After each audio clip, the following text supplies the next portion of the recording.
Convido a igreja, os irmãos que trouxeram a sua Bíblia, a abrirem no livro de Gênesis, capítulo 15.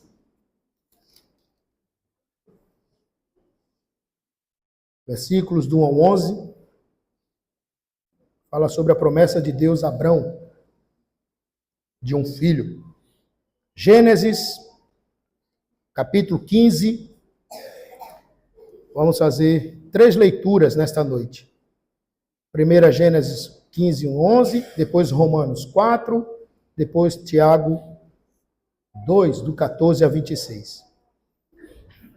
Então vamos ler primeiro Gênesis capítulo 15, versículos do 1 ao 11. Assim diz a palavra de Deus, irmãos. Leamos.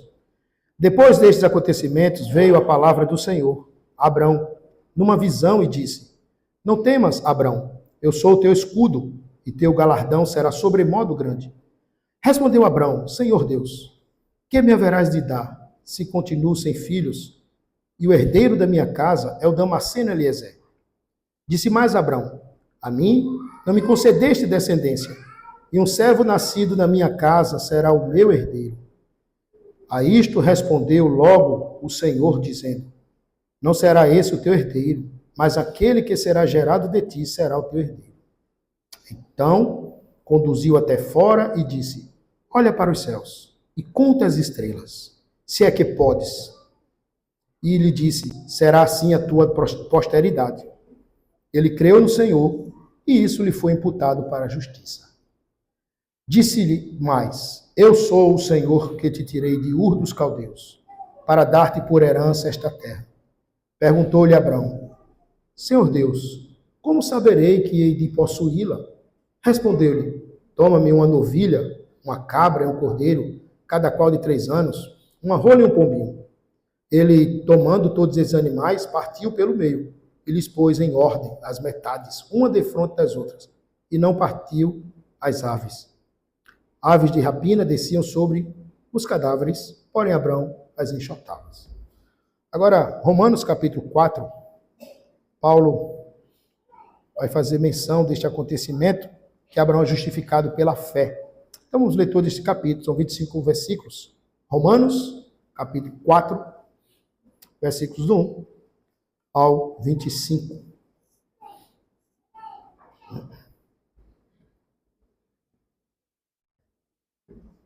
Romanos, capítulo 4, versículos do 1 ao 25, diz assim: Que, pois, diremos ter alcançado Abraão, nosso pai, segundo a carne?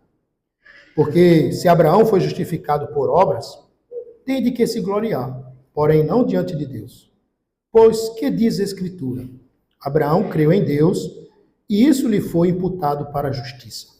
Ora, ao que trabalha, o salário não é considerado como favor, e sim como dívida.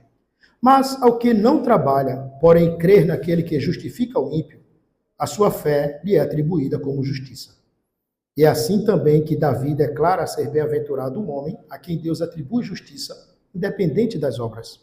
Bem-aventurados aqueles cujas iniquidades são perdoadas e cujos pecados são cobertos. Bem-aventurado o homem a quem o Senhor jamais imputará pecado. Vem, pois, esta bem-aventurança exclusivamente sobre os circuncisos ou também sobre os incircuncisos? Visto que dizemos, a fé foi imputada a Abraão para a justiça. Como, pois, lhe foi atribuída? Estando ele já circuncidado ou ainda incircunciso? Não no regime da circuncisão, e sim quando incircunciso. E recebeu o sinal da circuncisão como selo da justiça da fé que teve quando ainda incircunciso, para vir a ser o pai de todos que creem, embora não circuncidados, a fim de que ele fosse imputado à justiça. E pai da circuncisão, isto é, daqueles que não são apenas circuncisos, mas também andam nas pisadas da fé que teve Abraão, nosso pai, antes de ser circuncidado. Não foi por intermédio da lei que a Abraão ou a sua descendência coube a promessa de ser o herdeiro do mundo, e sim mediante a justiça da fé. Pois, se os da lei é que são herdeiros, anula-se a fé e cancela-se a promessa. Porque a lei suscita a ira, mas onde não há lei, também não há transgressão. Essa é a razão porque provém da fé, para que seja segundo a graça, a fim de que seja firme a promessa para toda a descendência, não somente ao que está no regime da lei, mas também ao que é da fé que teve Abraão. Porque Abraão é pai de todos nós, como está escrito: por pai de muitas nações te constituí, perante aquele no qual creu, o Deus que vivifica os mortos e chama à existência as coisas que não existem. Abraão, esperando contra a esperança, creu, para vir a ser pai de muitas nações, segundo lhe fora dito: assim será a tua descendência. E se enfraquecer na fé, embora levasse em conta o próprio corpo amortecido, sendo já de 100 anos, e a idade avançada de Sara, não duvidou, por incredulidade, da promessa de Deus, mas pela fé se fortaleceu, dando glória a Deus, estando plenamente convicto de que ele era poderoso para cumprir o que prometera. Pelo que isso lhe foi também imputado para a justiça. E não somente por causa dele está escrito que ele foi levado em conta, mas também por nossa causa, posto que a nós igualmente nos será imputado, a saber, a nós que cremos naquele que ressuscitou dentre os mortos, a Jesus nosso Senhor, o qual foi entregue por causa das nossas transgressões e ressuscitou por causa da nossa justificação. Agora vamos para a Epístola de Tiago, capítulo 2. Vamos ler dos versículos 14 a 26. Lemos a justificação pela fé em Abraão e agora a justificação pelas obras em Tiago. Tiago, capítulo 2, versículos 14 ao 26. O título diz: a fé sem obras é morta. Tiago, capítulo 2, versículos 14 ao 26. Meus irmãos, qual é o proveito se alguém disser que tem fé, mas não tiver obras? Pode acaso semelhante fé salvá-lo?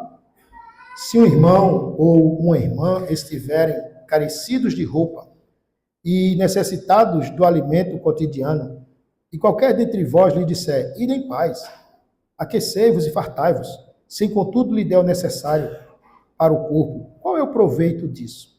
Assim também a fé, se não tiver obras, por si só está morta. Mas alguém dirá: tu tens fé, e eu tenho obras. Mostra-me essa tua fé sem as obras, e eu, com as obras, te mostrarei a minha fé. Crês tu que Deus é um só? Faze bem. Até os demônios creem e estremecem, e tremem.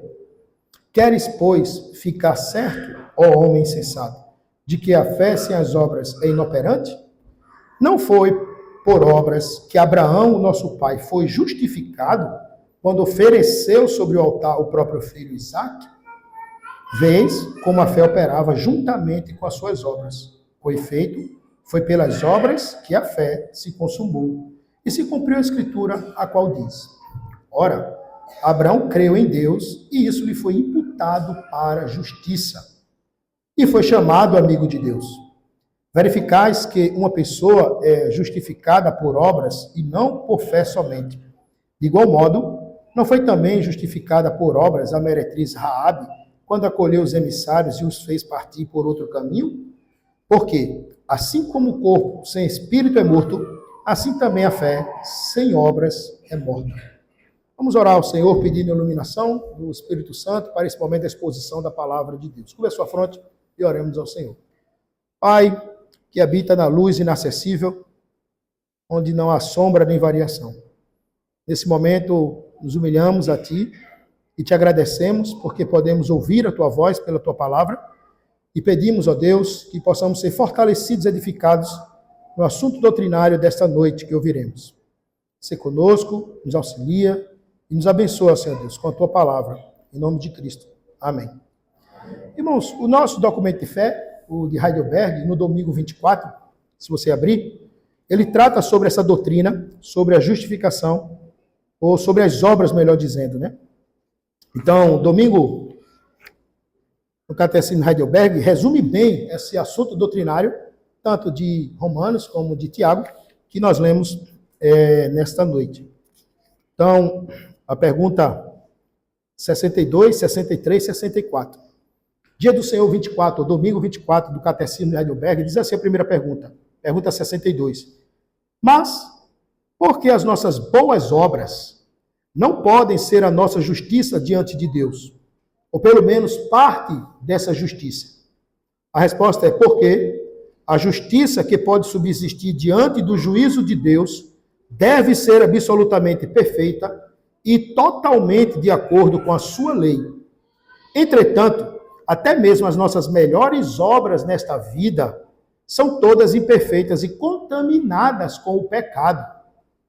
Agora, a pergunta 62, pergunta e resposta 62, nos diz assim: se as nossas boas obras não merecem nada, por que Deus promete recompensá-la nesta vida e na futura?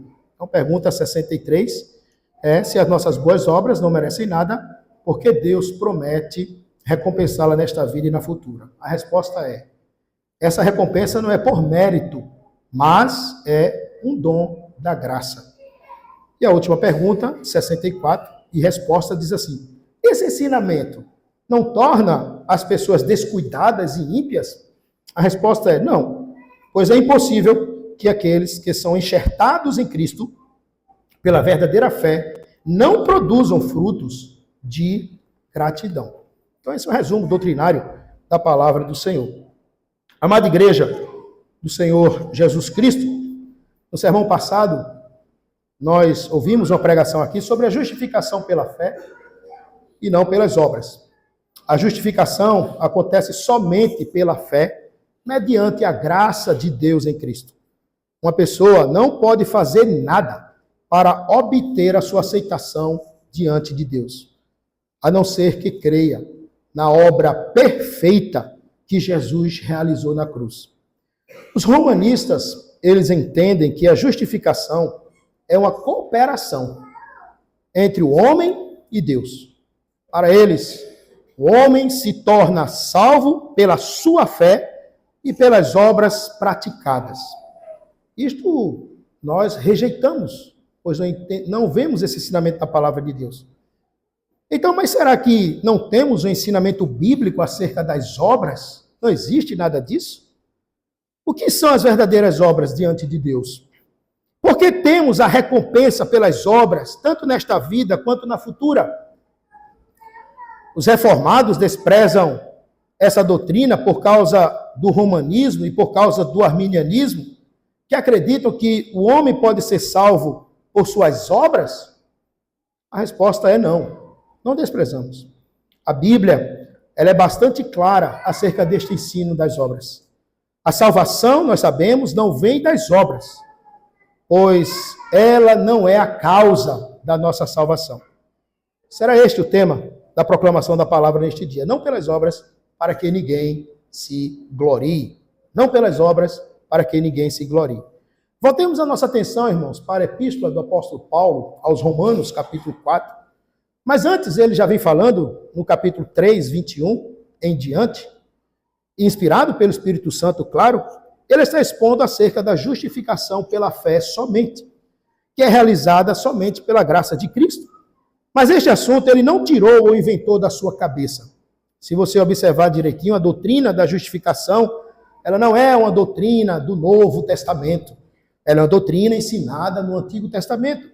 Pois em Romanos 3, 21, o apóstolo disse: a justiça de Deus, que é testemunhada pela lei, ou seja, de Gênesis a Deuteronômio, e pelos profetas, como assim era chamado o restante da Bíblia no Antigo Testamento. Então é uma clara menção do Antigo Testamento sobre a doutrina da justificação. Acusam de que essa doutrina é nova dos reformadores e que foi uma invenção no século XVI e que só tem no Novo Testamento. Mas aqui Paulo está dizendo que a doutrina da justiça de Deus, que justifica aquele que crê, já vem do Antigo Testamento. E agora, no capítulo 4, ele demonstra a verdade da justificação pela fé, tomando como exemplo a história do patriarca Abrão. E ele cita, tanto ele como Tiago, ele cita Gênesis 15, 6. E não é a primeira vez que o apóstolo usou este método, ele usou também em Gálatas, estamos tendo essa exposição também em outros sermões em Gálatas, na série de Gálatas, que ele pega o exemplo de Abraão para mostrar que ele foi justificado pela fé e não somente pelas obras, conforme Gálatas 3, versículo 6. Porém, agora, irmãos, Tiago, em sua carta, né, onde nós lemos, capítulo 2, versículo 21 a 23, especificamente, ele também usa o exemplo de Abraão. E até ele cita também Gênesis 15, versículo 6, para falar sobre a justificação pelas obras. Ele escreveu: não foi por obras que Abraão, o nosso pai, foi justificado, quando ofereceu sobre o altar o próprio filho Isaque? Essa é uma pergunta. Vês como a fé operava juntamente com as suas obras. Com efeito, foi pelas obras que a fé se consumou. E se cumpriu a escritura, o qual diz: ora, Abraão creu em Deus, e isso lhe foi imputado para a justiça, e foi chamado amigo de Deus. Espera aí, será que as epístolas estão se contradizendo? Romanos e Tiago? Será que Tiago está ensinando a salvação pelas obras somente? Dizem que o reformador alemão, Martinho Lutero, certa feita estava na frente de um rio, e quando estava lendo a carta de Tiago, e chegou neste assunto, ele se assustou. E não entendendo, rejeitou essa epístola, e não queria que ela estivesse no cânon do Novo Testamento. Ele chegou a chamar ela de palha, e jogou ela dentro do rio. Pois ele pensava que o ensino de Tiago sobre justificação pelas obras era um ensino contrário ao do apóstolo Paulo, sobre a justificação pela fé somente. Ele viu um conflito neste ensino. Mas a resposta está em fazermos a pergunta certa neste assunto. Qual o propósito dos dois autores? Paulo e Tiago. Estes servos de Deus pegaram os mesmos exemplos e falaram sobre o mesmo tema, a justificação. Porém, o enfoque foi diferente. Um enfatizou a fé como ponto de partida, como a causa da salvação. E aí, entre os reformados, sola fide. É só a fé. Só a fé, somente a fé para a salvação. Para ser salvo, só precisamos crer em Cristo. O pecador não precisa apresentar suas obras para ser justificado, pois ela, nesse aspecto, irá condená-lo. Agora, na epístola de Tiago, ele ensinou que os que foram justificados pela fé não vivem mais suas vidas com a fé vazia, com a fé sem frutos. Ou seja, a prova de que fomos justificados pela fé, ela é vista no dia a dia nas obras de obediência praticada pelos cristãos. Por isso se conclui que o homem é justificado pelas obras. É impossível de acontecer sem ter a verdadeira fé. Sem a demonstração dessa fé viva pelas obras para a glória de Deus. Podemos dizer que a fé consequente, a fé que vem após a justificação pela fé, ela é uma demonstração dessa justificação que o Senhor operou. A outra pergunta do nosso documento de fé, o Catecismo de Heidelberg, define bem a ideia bíblica e reformada das boas obras. Ele, lá na pergunta 91, ele faz uma pergunta interessante. Mas o que são as boas obras? Se pergunta, o que são as boas obras? E a resposta, na pergunta 91, a resposta é somente as que são feitas pela verdadeira fé. Então já tem a fé, verdadeira fé, em conformidade com a lei de Deus. E para a sua glória, e não aquelas que se baseiam na nossa opinião ou preceitos de homens. Então vemos este ensino aqui no exemplo de Abraão. Quando Deus prometeu a Abraão, quando Abraão ouviu a promessa, quando ele contou as estrelas do céu, Paulo pega esse Romanos 4 e diz: Abraão creu e foi justificado pela fé. A causa, ele creu. Agora, temos um segundo momento, que Tiago conta que Deus pede a Abraão esse filho da promessa. O único filho. Quando agora Deus lhe pediu o seu único filho, Isaque, o que Abraão fez? Ele ficou parado? Não. Ele ficou estático? Também não. Ele murmurou, ele duvidou, dizendo: Deus agora quer tomar a minha bênção? A promessa que ele fez agora vai matar? Não. Ele não duvidou. Ele não hesitou prontamente, ele entrou em ação. Nós chamamos de fé obediente, não é? Crendo que Deus era poderoso para ressuscitar o seu filho. Se você depois puder ler Hebreus 11, 17 a 19, Hebreus 11, 17 a 19 diz que Abraão cria que Deus era poderoso para ressuscitar o seu filho. Então Abraão não foi para o Monte Moriá fazer um faz de conta, ele foi para sacrificar o seu único filho. Mas ele foi crendo que Deus era poderoso para ressuscitá-lo. E perceba agora o efeito desta fé, e Tiago diz, e creu Abraão em Deus, e isto foi imputado por justiça. É assim que sabemos, de fato, sobre a fé justificadora na vida de Abraão. Tiago ensina que é por causa das obras que podemos enxergar e ver a fé. A fé moveu Abraão para as boas obras, e não o contrário. Não existe ser primeiro justificado pelas obras, para depois ser justificado pela fé. A justificação, irmãos, se nós pudéssemos ilustrar nesta noite, ela é como se fosse uma árvore. A justificação somente pela fé, pensemos na raiz desta árvore. E a justificação pelas obras são os frutos que nascem nesta árvore. Logo, podemos pensar agora, é impossível uma pessoa se dizer que é justificada pela fé se os frutos da obediência não se evidenciam em suas ações. É importante entendermos que as obras não salvam, mas o salvo praticará as boas obras. Porque a sua fé é viva, a sua fé é verdadeira. E é isso que Jesus Cristo falou no Evangelho de João. Se você ler o capítulo 15 do Evangelho de João, você vai ver o Senhor Jesus dizendo: eu sou a videira, vós os ramos. Quem permanece em mim e eu nele, esse dá fruto. Permanecer e depois dar fruto. E ele conclui dizendo: sem mim, nada podeis fazer. Então perceba que toda essa obra, seja a justificação pela fé ou até a justificação pelas obras, é fruto da graça de Deus, é fruto da graça de Cristo.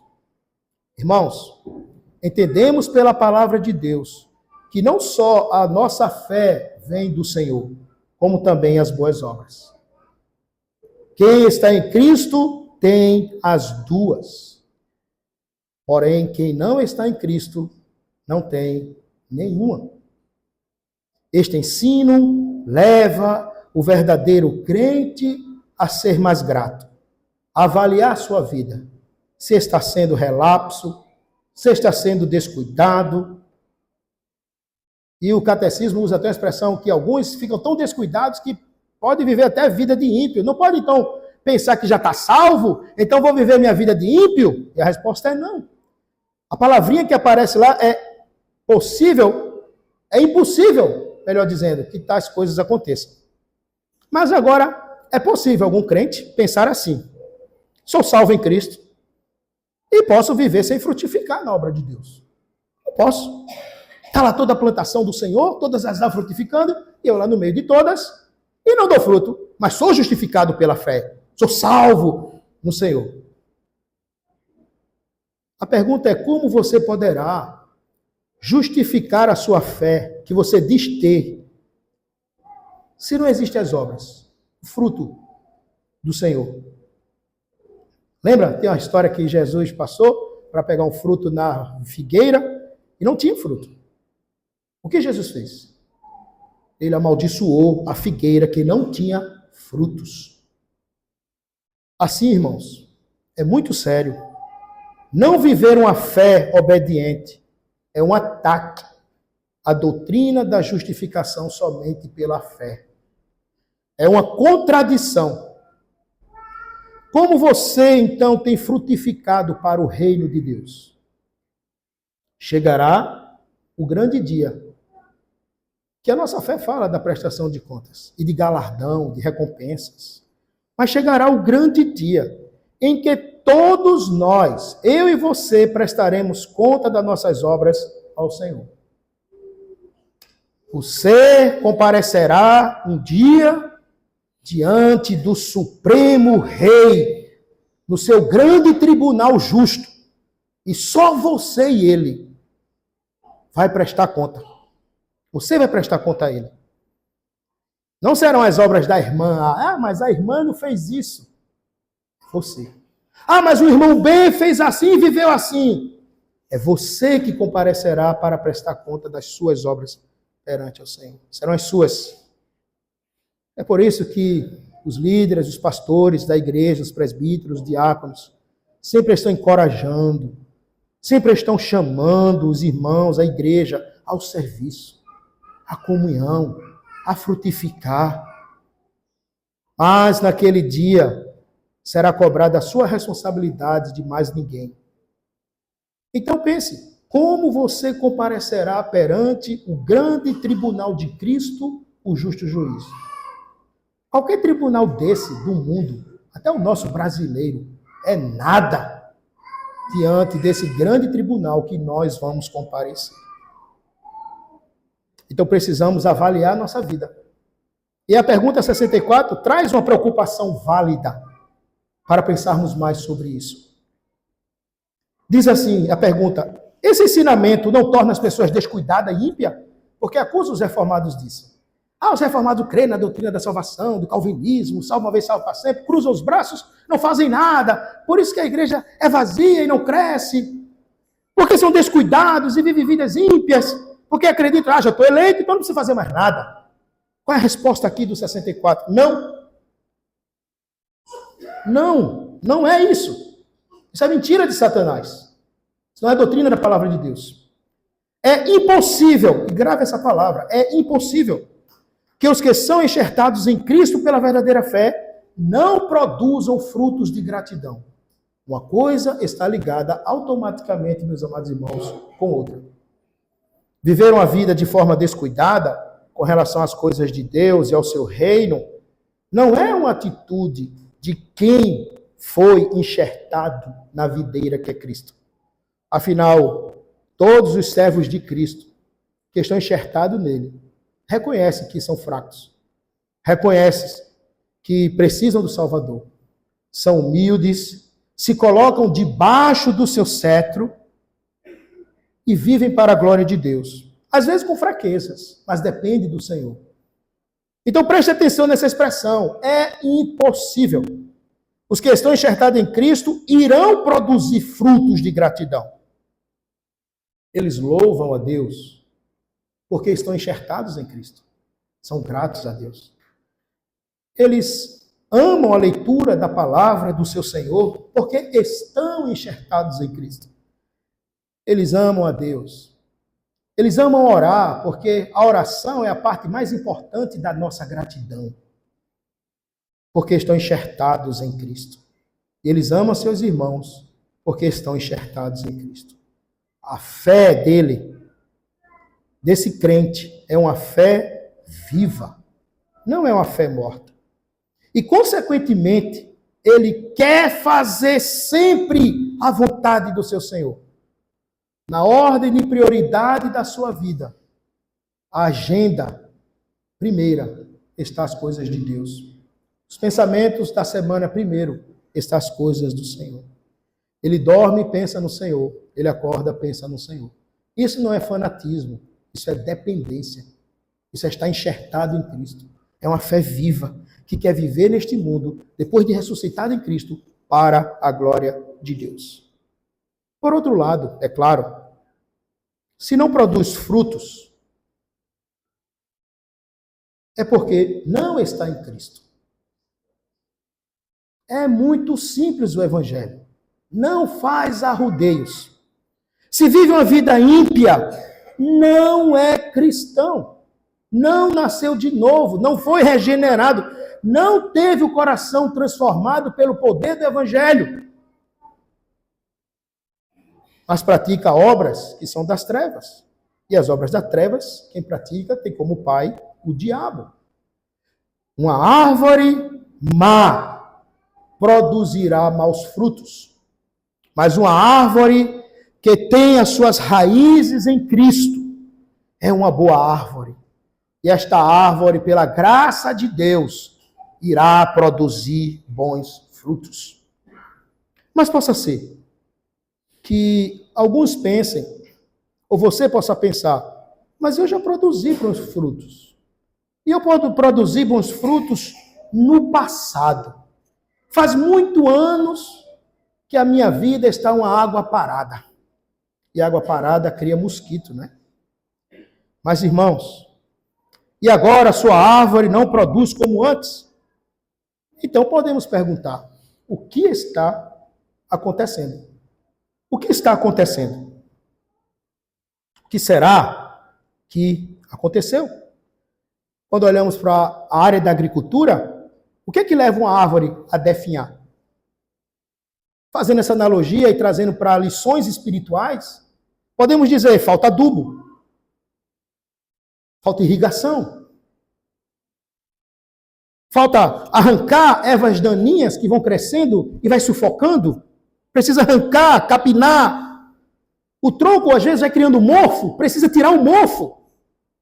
Por isso que o cristão tem que ser vigilante quanto à sua vida devocional e cristã com o Senhor. Será que não é falta de adubo da palavra de Deus? Irrigação da palavra? De estar arrancando hábitos pecaminosos que sempre são os mesmos e nunca mudam? E essas ervas vão crescendo e vai criando mofo, e você vai mofando. Vai definhando espiritualmente. Vai ficando muito magro. Então, faça hoje perante Deus uma autoavaliação e um autoexame. E pense, eu preciso mudar. Eu preciso da graça. Eu preciso voltar como era antes. Eu preciso voltar ao primeiro amor. Então, para isso, é preciso se humilhar. E o homem não gosta de se humilhar. É necessário pedir a Deus que renove a sua aliança com você. E reavive a sua fé. Traga avivamento para o seu coração e faça o seu coração queimar e arder pelas coisas de Deus. Não tem outra palavra, irmãos. Palavra dos profetas, palavra de João Batista, palavra de Jesus Cristo, palavra dos apóstolos, sempre foi nesses contextos. Arrependa-se. Arrependimento é mudança de mente e de atitude.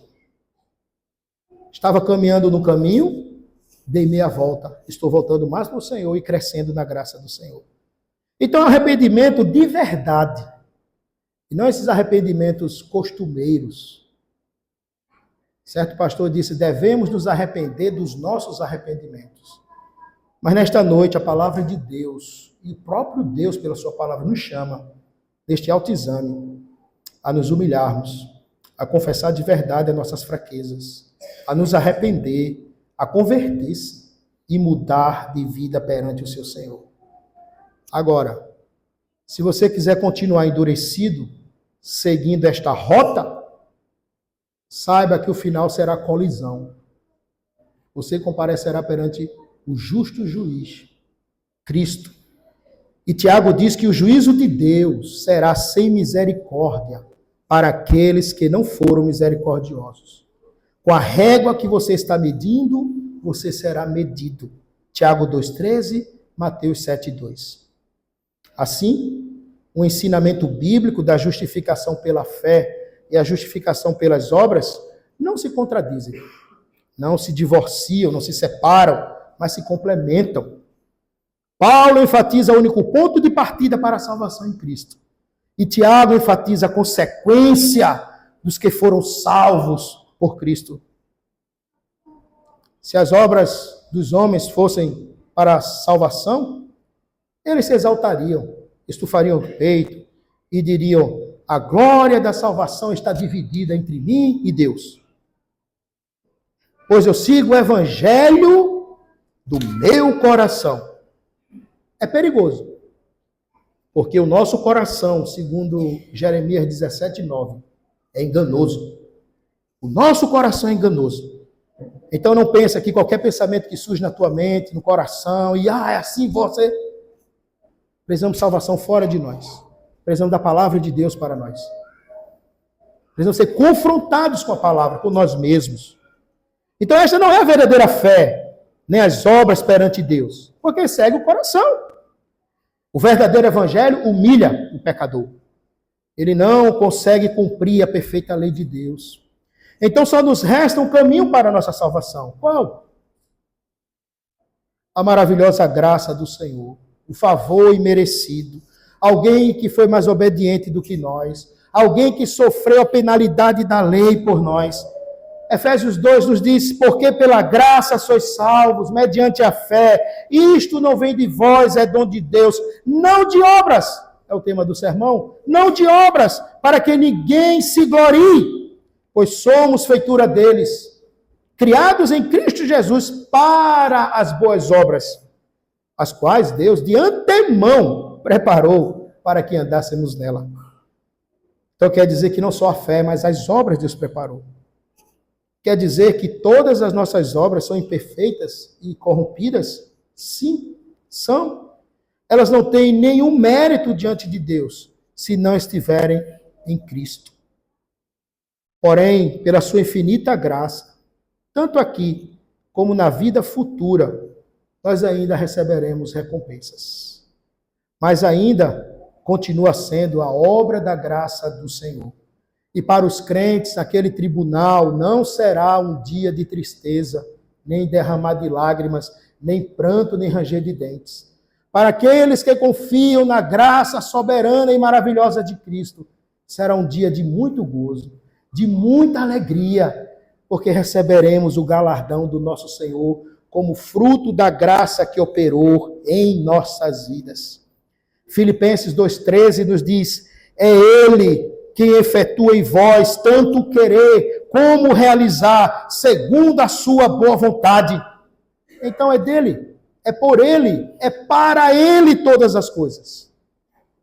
Então descanse a sua fé na obra obediente de Jesus Cristo. Descanse nisso. É na obra obediente de Jesus que nossas dúvidas, que nossas incertezas terminam. É na obra dele que temos esperança. É na obra de Cristo que podemos encontrar consolo e encorajamento para a nossa vida cristã cada dia. Portanto, meus amados irmãos, onde está a glória da sua salvação? Não é nas suas obras. A resposta é na obra perfeita de Cristo Jesus em nosso lugar. Então viva a partir de hoje diferentemente. Viva mais para Jesus. Seu Jesus que venceu o pecado. Seu Jesus que venceu o mundo. Seu Jesus que venceu o diabo. E fez você mais que vencedor. E você pode dizer não. E você pode vencer. Você pode vencer o pecado. E pode vencer a você mesmo. Abandone a sua má companhia. E tenha um Salvador ao seu lado. Como sempre cantamos, quero o Salvador comigo. Ao meu lado sempre está. Sozinho, minha irmã, meu irmão, você não vai conseguir. Você vai tropeçar em seus próprios pés. Hoje somos chamados pelo Senhor a viver cada dia a nossa vida frutificando em gratidão ao Senhor. Por tudo que Ele fez, por tudo que Ele é, por tudo que Ele representa para você e para a nossa fé. E sempre que você servir, termine sempre dizendo o seguinte, bem claro na sua mente, tudo que eu fiz era o meu dever, é por gratidão, e sou servo inútil. Fizemos sempre, mas sempre seremos servos inúteis, conforme Lucas 17:10. Que Deus abençoe a sua vida e que você possa cada vez mais, todos nós, crescermos nessa justificação que nós temos pela fé, já temos ela, e que ela possa ser evidenciada pela vida de gratidão às obras. Amém. Amém.